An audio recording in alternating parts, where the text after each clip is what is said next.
다윗이 그래서 40년 동안 왕을 했는데 예루살렘에서 33년, 그 앞에 헤브론에서 7년 동안 다스렸다고 되어 있죠. 그 헤브론에서 7년 동안 다스린 거는 유다 지파의 왕으로 7년을 다스린 거고, 예루살렘에서 33년 다스린 거는 이스라엘 전체의 왕으로서 다스린 것을 말을 하고 있습니다. 우리 지난주에도 다윗의 이야기를 가지고 말씀을 살펴봤었는데, 오늘도 다윗의 이야기를 가지고 말씀을 살펴보려고 합니다. 다윗은 우리에게 많은 교훈을 주는 믿음의 선배죠. 예. 다윗은 우리에게 많은 모범을 준 사람입니다. 아까 우리 찬양했던 다음 페이지 보여주시면요, 뭐가 있을 거예요? 예. 시편 말씀 나와 있는데, 다윗은 많은 시편을 쓴 사람이죠. 대표적인 시편도 다윗이 쓴 시편 23편의 말씀이기도 하고요. 또 예배로 우리에게 큰 도전을 준 사람이기도 하죠. 예, 춤을 추면서 옷이 벗어질 정도로 춤을 추었던 열정적으로 예배를 드린 사람이었습니다. 다음 페이지. 네. 그래서 만들어진 노래가 있죠. 우리가 잘 아는 노래 한번 들려주세요. 꺼놨나? 블루투스.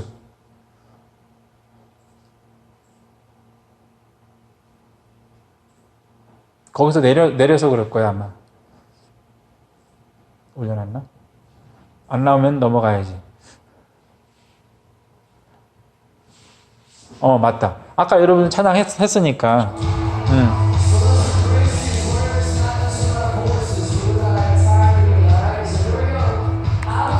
여러분들이 찬양했던 거죠?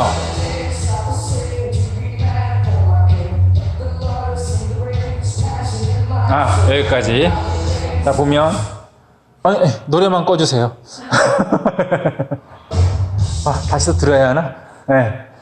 우리가 한국어 버전으로 보면 나의 왕 앞에서 노래하며 춤을 춰 아무것도 내 열정 막을 수 없으리, 이렇게 되어 있죠.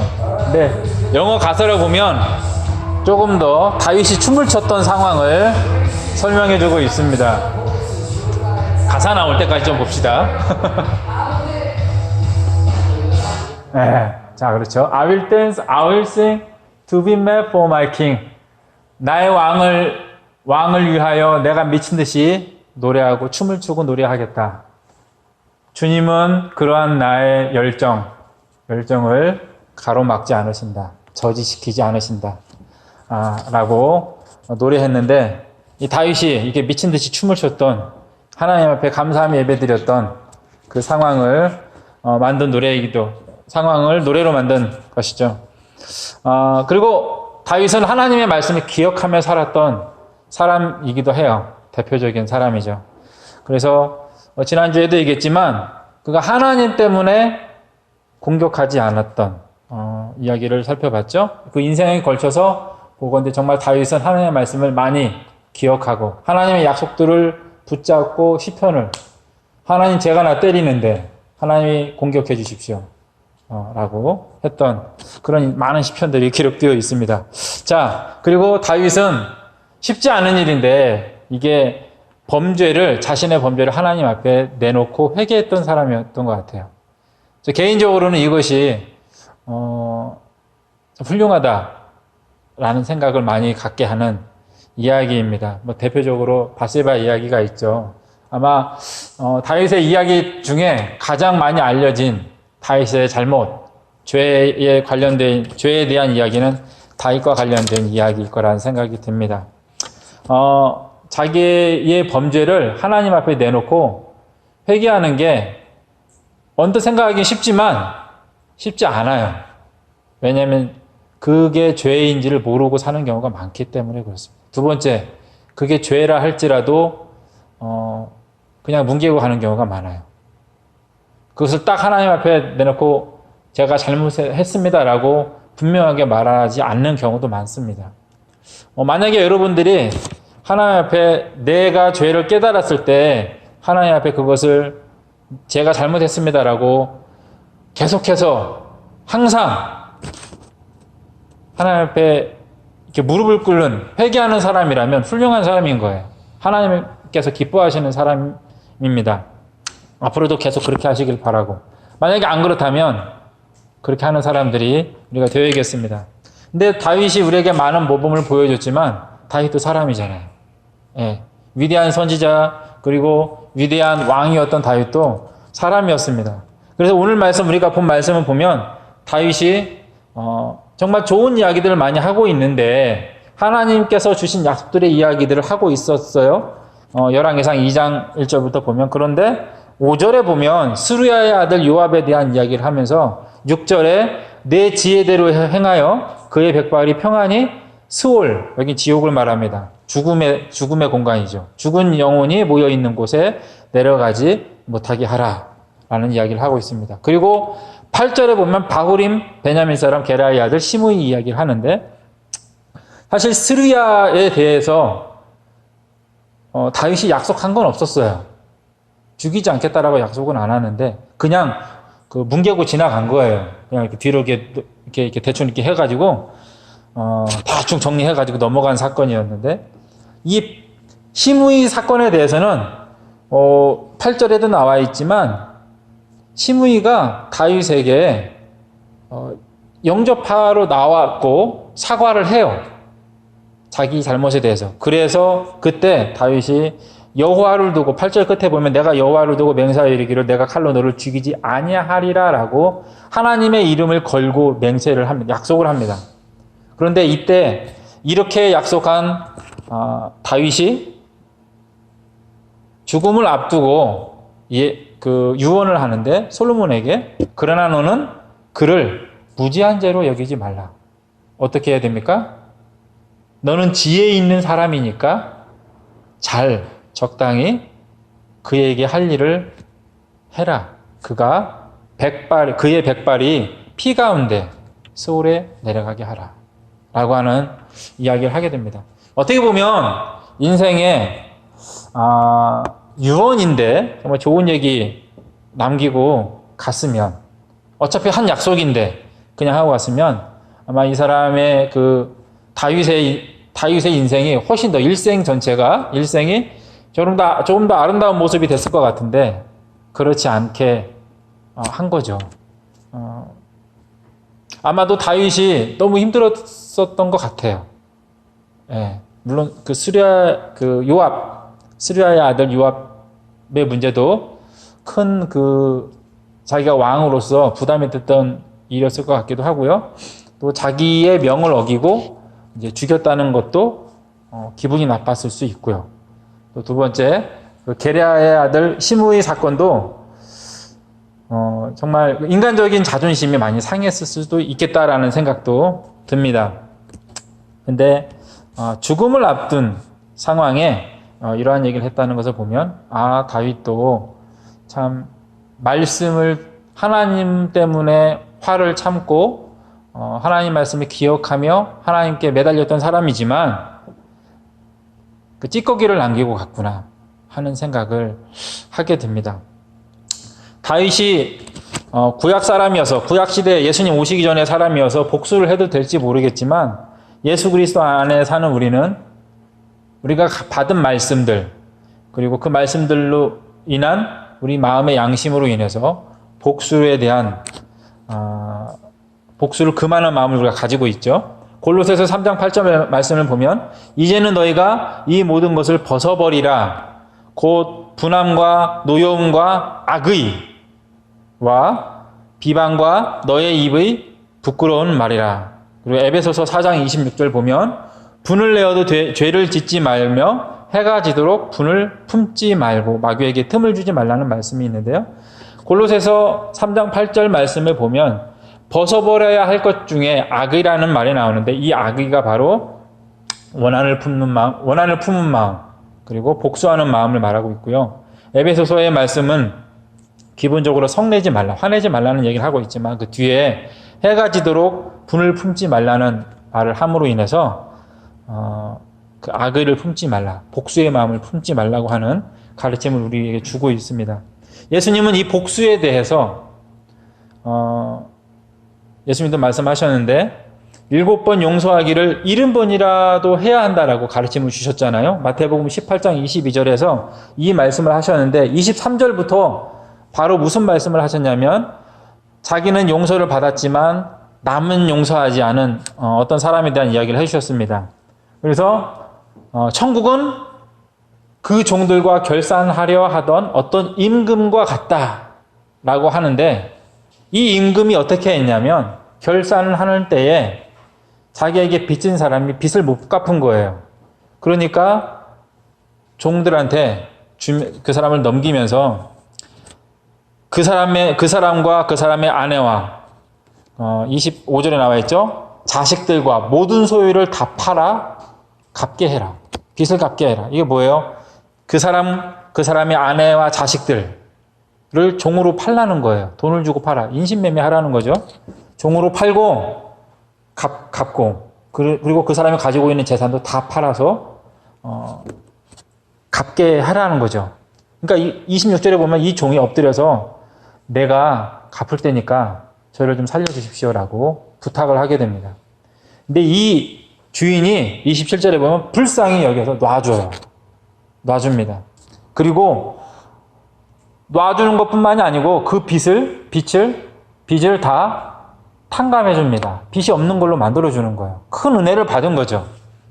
근데 이 종이 나가면서 28절에 보면 그 자리에 나가서 자기에게 100데나리온 빚을 진 동료 한 사람을 만나서 목을 붙잡고 빚 갚아! 그러니까 동료가 미안해! 돈이 없으니까 좀 기다려줘. 라고 해요. 엎드려서 간구했다고 되어 있습니다.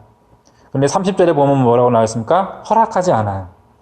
빚을 갚도록 옥에 가둬버립니다. 31절에 동료들이 그것을 보고 그 왕에게, 그 주인에게 이르죠. 그러니까 그 사람을 왕이 불러다가 악한 종아, 32절에 보면 악한 종아, 내가 빌기를 내가 내 빚을 전부 탕감하여 주었거늘 내가 너를 불쌍히 여김과 같이 너도 내 동료를 불쌍히 여김이 마땅하지 아니하냐 라고 이야기하십니다.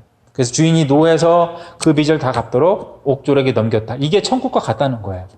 이 왕의 행동이 바로 천국이라는 겁니다. 우리가 잘 기억해야 됩니다.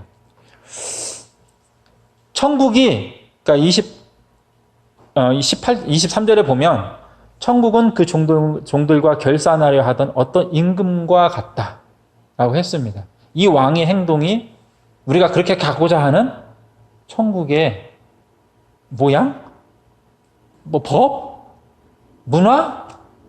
그 모양이라는 거예요. 마태복음 6장에서는 예수님이 기도를 가르쳐 주시는데 6장 9절에 보면 그러므로 너희는 이렇게 기도하라 라고 말씀하셨고 12절에 우리가 우리에게 죄 지은 자를 사하여 준 것 같이 우리의 죄를 사하여 주시옵고 라고 기도를 가르쳐 주셨습니다. 그리고 나서 또 무슨 얘기를 하셨냐면 기도를 다 가르치신 후에 14절에 보면 너희가 사람의 잘못을 용서하면 너희 하늘 아버지께서도 너희 잘못을 용서하시려니와 너희가 사람의 잘못을 용서하지 아니하면 너희 아버지께서도 너희 잘못을 용서하지 아니하실 것이다 라고 얘기하십니다. 그래서 앞에 봤던 그러니까 성경 순서대로 보면 마태복음 6장 이야기가 더 앞서긴 하지만 어쨌든 6장과 18장에 나온 이야기가 사실 같은 얘기예요. 스토리는 다르지만 이야기는 다르지만 같은 내용을 담고 있습니다. 너희가 용서하지 않으면 하나님도 너희 잘못을 용서하지 않겠다라는 이야기를 하고 계십니다. 근데 중요한 건 뭐예요? 이미 너희, 우리, 내가 하나님께 이미 용서를 받았다는 사실이죠. 용서받은 나는 어떻게 해야 되느냐? 용서해야 된다.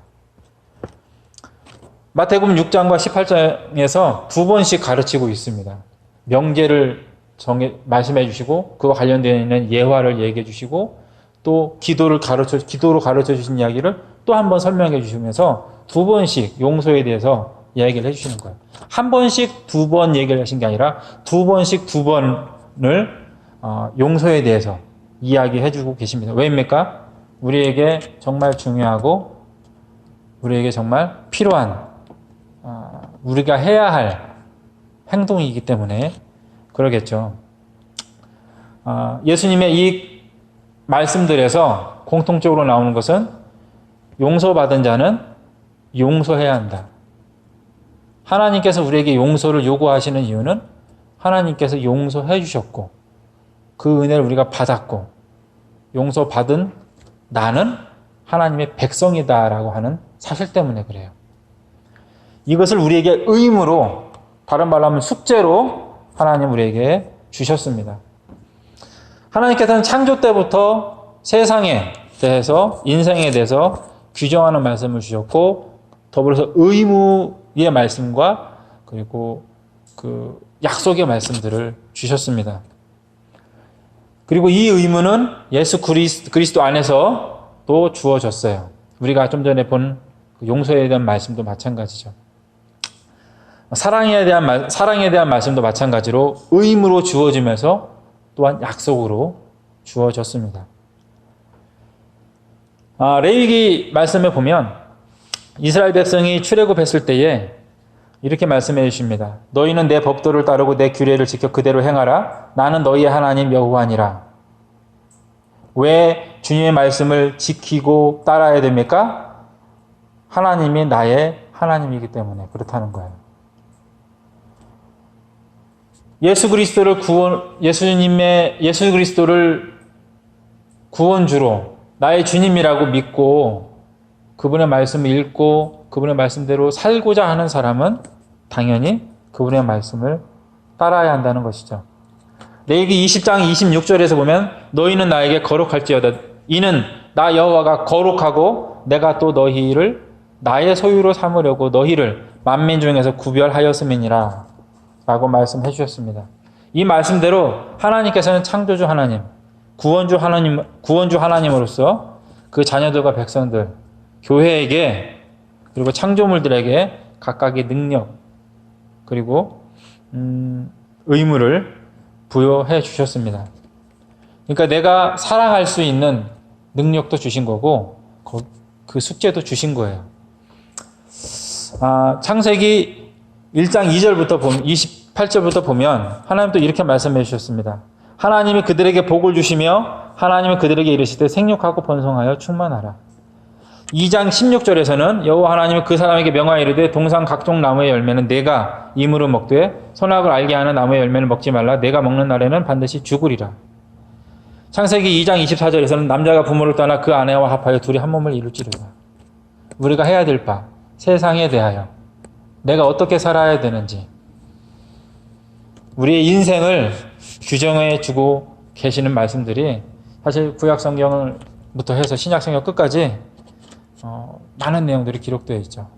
나는 누구인가 알고 싶다면 성경을 보십시오.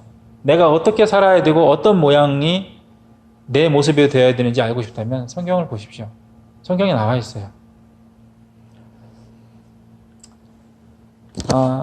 사랑은 그 모든 의무와 권리를 하나님이 주신 모든 의무와 권리를 아우르는 비중이 큰 의무이기도 하고 권리이기도 합니다.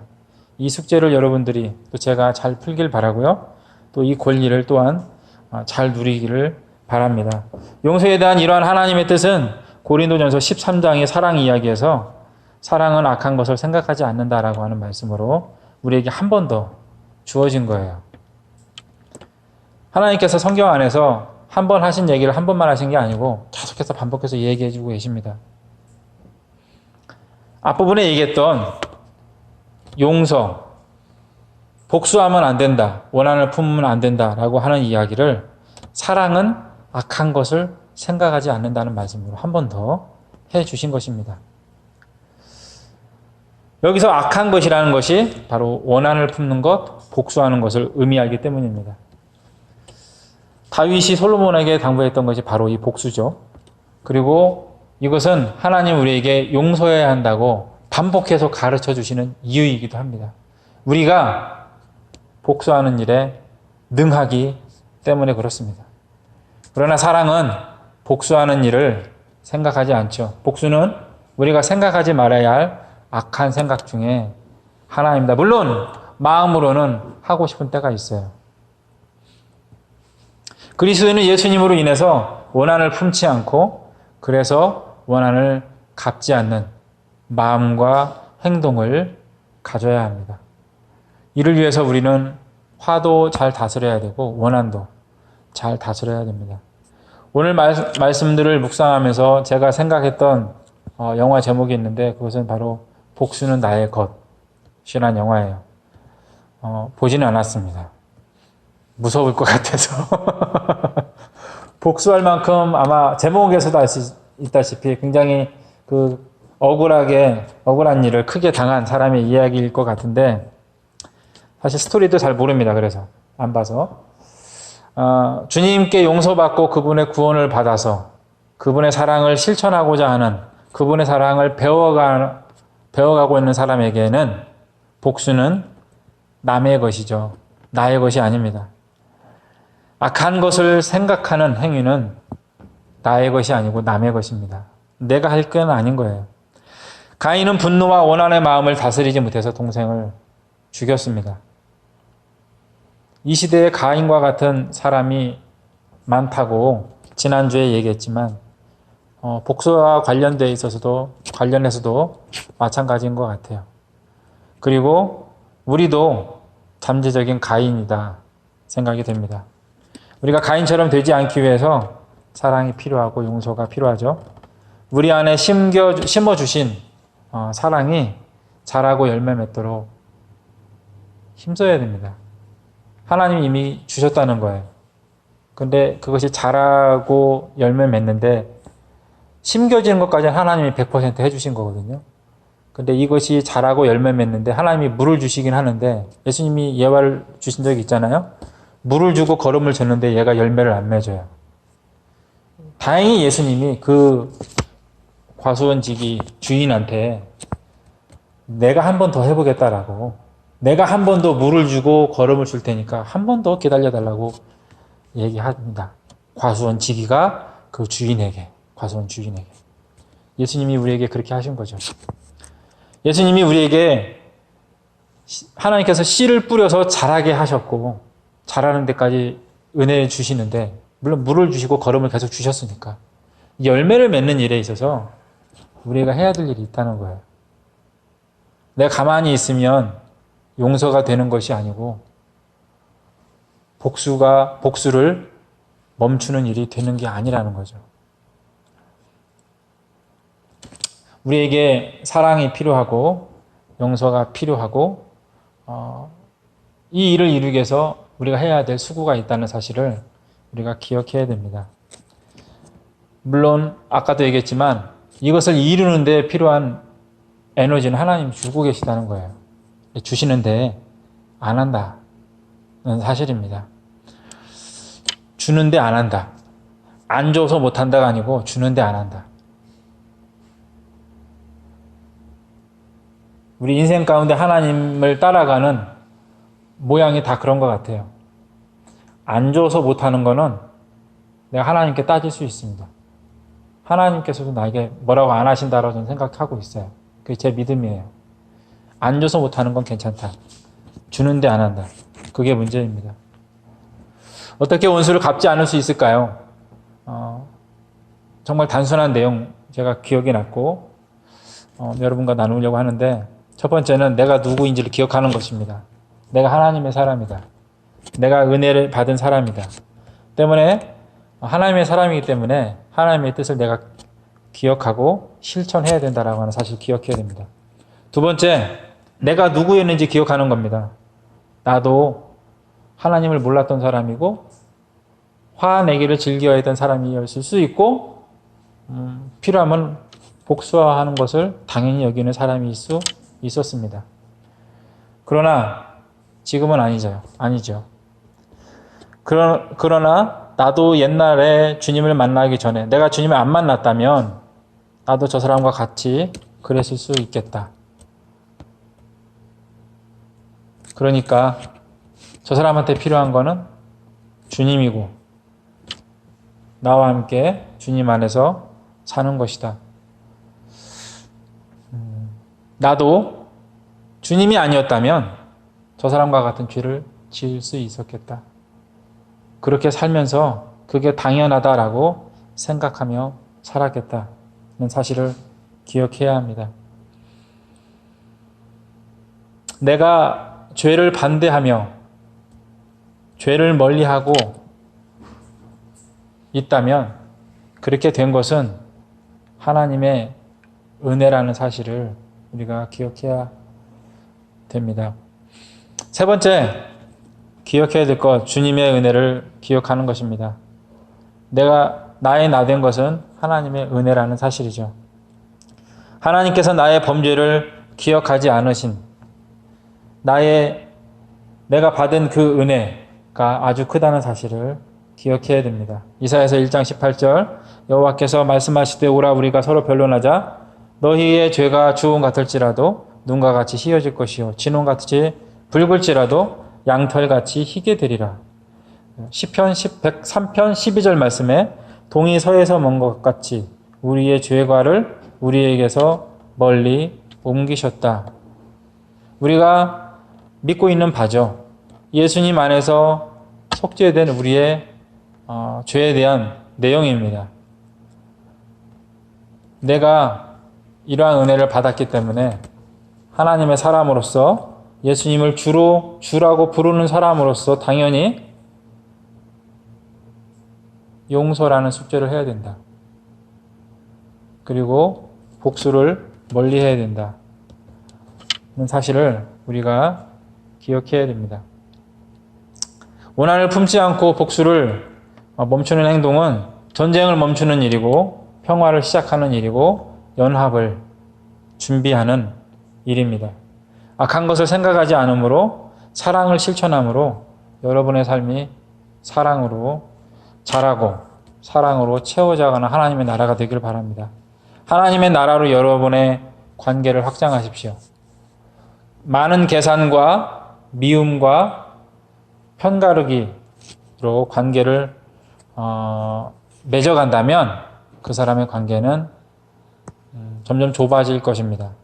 그러나 용서와 하나님의 사랑으로 관계를 이어간다면 그 사람의 관계는 풍성하고 또 확장되어가는 관계가 되어 갈 거예요. 하나님의 뜻을 내 것으로 만들어서 하나님의 사람으로서 전도하고 사람들에게 하나님을 나눠주길 원한다면 우리는 마땅히 하나님의 사랑을 실천하고 사람들에게 베풀어 줘야 됩니다. 교회 밖에서 만나는 사람들, 사회생활하면서 만나는 사람들이 대표적으로 하는 말이 교회 다니는 사람들의 이기심입니다. 어떻게 보면 교회 다니는 사람이 교회 다니지 않는 사람보다 좀 더 계산적이고 야비한 경우들도 있어요. 왜 그럴까? 사랑이 없어서이죠. 하나님께서 나에게 주시는 복에 대해서는 정말 많이 이야기를 하는데 내가 받은 사랑을 다른 사람에게 실천해야 된다고 하는 그 사실에 대해서는 많이 말을 하지 않습니다. 받은 만큼 돌려준다라고 하는 구약 성경에 나와 있는 누구나 할 수 있는 행동을 하고 있다는 것. 그것이 우리가 하는 전도를 막는 대표적인 행동이 되었다라고 생각이 돼요. 여러분, 화가 나는 것을 잘 참고 용서할 수 있는 그리고 복수하지 않을 수 있는 사람들이 되십시오. 하나님께서 우리에게 주신 사랑이 사실은 원수를 갚지 않는 사랑이었어요. 우리도 예수님을 죽이지 않았습니까? 예수님을 죽인 이스라엘 사람들처럼 그들과 함께 내가 예수님을 믿어서 생각을 못했겠지만 예수님 믿지 않았다면 나도 그들과 함께 예수님께 돌을 던지고 십자가에 못 박아라고 소리를 높였겠죠. 우리도 예수님을 죽인 사람 중에 하나이나 예수님이 우리를 용서해 주셨습니다. 그리고 우리를 구원해 주셨습니다. 우리가 이제 그분을 주님이라고 부르고 있으니 우리가 그분처럼 용서하는 사랑을 배우고 실천해야 되겠습니다. 같이 기도드립니다.